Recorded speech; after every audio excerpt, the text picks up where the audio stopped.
Pretty stunning new report out today about identity theft. It is on the rise. You got to make sure it doesn't happen to you. We'll tell you how.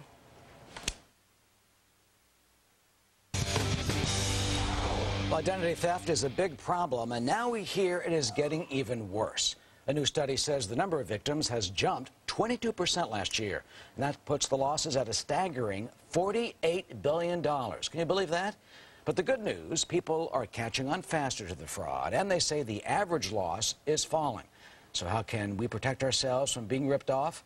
Here to tell us is Robert Siciliano. He's an identity theft expert with Verdessus.com. Robert, what do we do first? I mean, how can we find out if indeed we are victims of identity theft?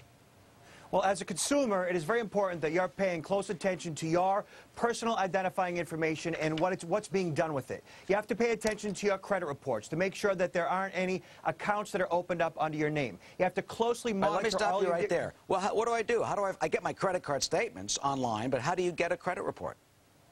You go online, you go to annualcreditreport.com, you search out annualcreditreport.com, and you procure your credit report for free. From there, you can see what accounts are opened up under your name. You can also go to Experian, TransUnion, Equifax, purchase your credit report, look to see if there are any anomalies, any accounts that are opened up under your name that you didn't authorize. And if you find that, what do? Call the credit card company and say, hey, what's this?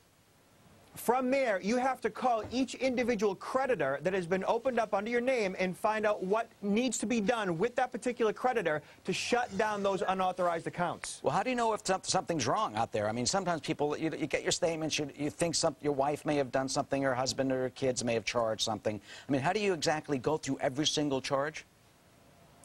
Absolutely. You have to pay really close attention to all of your different statements, your credit card statements, your bank statements. Often, people who have been victimized find out as a result of bill collectors calling them for products and services they didn't buy, charges showing up on statements that they didn't authorize, and even getting arrested for crimes that they didn't commit. So what's happening is, overall, people are being bombarded by all these different offers.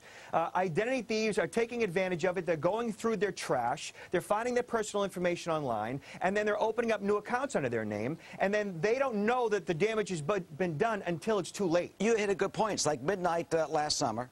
I'm sitting there, and a car pulls up. I got 2 bags of garbage on the street. Guy takes one, puts it in the trunk, and drives away. I was thinking, what do? Call the police and say someone stole my garbage? Was that an identity theft? I think it was. The guy got coffee grounds and fish. Well, once you put that trash on the street, it's public domain. So you obviously have to shred your information. You have to lock up your mailbox. And, you know, while the people, the identity thieves, are the biggest part of the problem, it's the paper that comes in the mail and goes out the trash that also lends to the problem. Right, so, I mean, you also have... How do you lock the mailbox if the mailman, the post office carrier, I mean, how do they get in the mailbox if I lock it? You could buy a locking mailbox at any major, Home Depot or any major retailer that, sells locking mailboxes. That's one of the first steps. Okay. But then you also have to consider, that the company you work for, the human resource officer, he or she, they have access to all kinds of personal identifying information. So even if you're locking up your mailbox, that may not protect you. Plus, criminal hackers, have access to data when they are accessing unprotected networks, systems that have holes in them, flaws, they're not properly updated. So all of these retailers that have your information, major corporations that aren't investing, the ones that aren't investing in the technology to protect our data, well, they're the ones that should be held accountable. All right, well, so I guess the bottom line is let's look at every statement. You rip up stuff before we put it out in the street because, as you say, garbage it could be public property. It's public domain. Good thing we know about that. Robert Siciliano, thanks for the tips today, and we'll watch out for them. Jane? Thank you.